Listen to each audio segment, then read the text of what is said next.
This is the first issue of Dragon magazine I ever owned. I bought this way back when this came out. Let's see what month did this come out? March of '84. So I would have been 12 years old when this was published. I'd been. This was the first issue I actually bought. I actually would buy soon after issue 81 and issue 79, which were obviously published before this, but this was the first one I bought. It holds a special place in my heart because for multiple reasons, but obviously one of the reasons, and the reason why I bought this instead of the other two issues, which were on sale at the hobby shop I was at, which was mostly a railroad hobby shop, but they did have some D&D stuff there. It was near my grandparents' house, and my grandparents took me to it to see if I wanted to buy anything from there. And I did. I showed up there, and this was what was on the shelf, and I bought it. It was the very first issue of Dragon I ever bought, and I do love it. But for this cover alone, this is an excellent cover. I mean, this is part of the series that the artist, Denis Bouvet, if I'm pronouncing his name correctly, I hope, that he wrote, that he drew, painted for this magazine. It's all has a chess theme to it. This not very clear image coming from this PDF, but it's excellent. You see the dead. I guess that's supposed to be the White Knight, the White Queen, Black Bishop, Black Queen, Black Knight. God, it's just an amazing cover. I love this cover. This is, to me, very quintessentially amazing fantasy.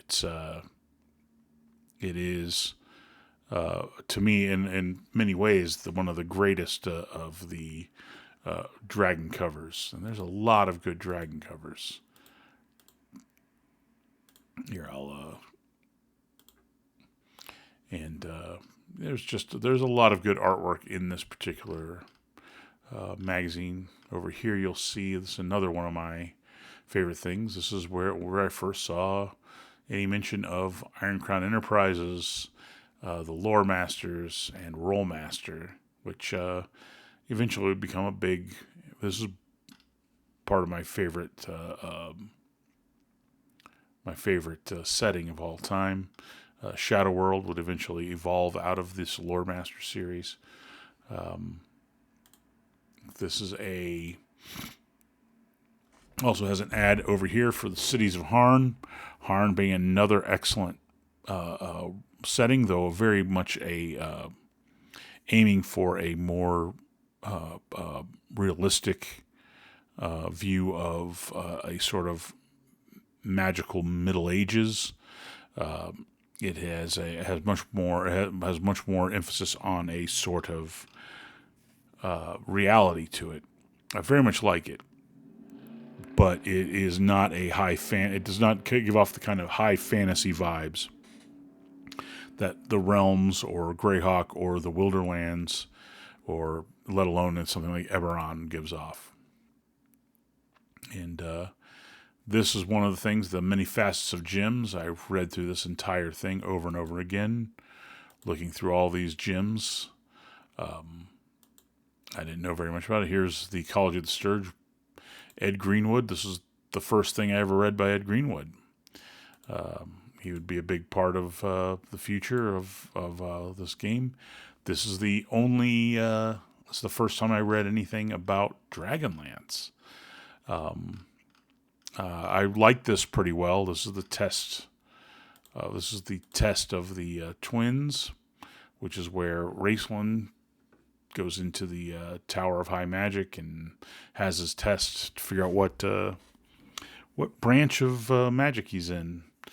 I never really read the rest of the stuff. Didn't think Dragonlance was that great. However, this was still I think a pretty good little short story. Then you have Baba Yaga's Dancing Hut, made by the great Roger Moore.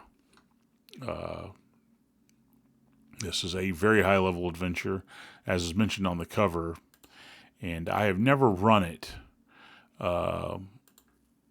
It seems slightly too wacky for my personal taste. I do not run a wacky gonzo kind of game, and this the interior of the hut is a tesseract. There's even a room that has, as you see right up here, you will see that is a. I can't quite click it, but those are tanks. Yeah, one of them is some sort of a German tank. Let's see what it says. 11. There's area. No, it's not 11. 7. No, it's 10. Dang.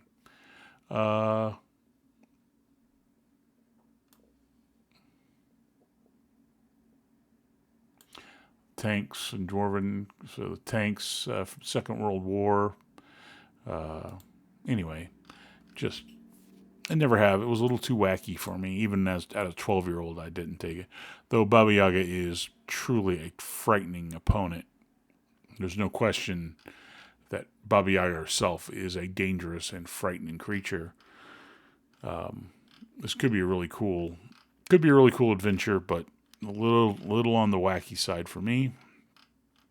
And Roger Moore does a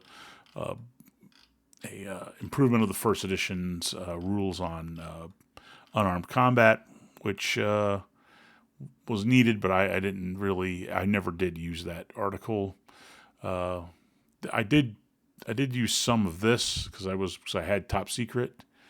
I don't know if the Top Secret Companion ever came out. If it did, I never owned it, but I did actually use this bit when I was running and playing Top Secret as a little kid. Should have bought this game. This review says good things about it, and this is probably the beginning. This is probably one of the big kickoffs to narrative play in role playing games, and it's already going on this early in the 1980s. Dragonlance is similar, but it's similar. It's the beginning of some narrative play too, but it's not as well executed. It's basically just railroading in Dragonlance modules. Here's one of my favorite parts. Good old Dragon's Mirth. All these wonderful cartoons. Of course, What's New. And the best of all, Wormy. Wormy was just fantastic. What's New wasn't bad either. Snarf Quest, not a biggest fan of Snarf Quest, though. Though I did enjoy it as a kid, I don't enjoy it as much now. And there it is. It's the end. Short little magazine, but go back. The cover is just, well, magnificent. Anyway, that's all I really have to say. Just want to do a short review of this while I was thinking about it. And if you like this video at all, please like it. And if you would, please subscribe.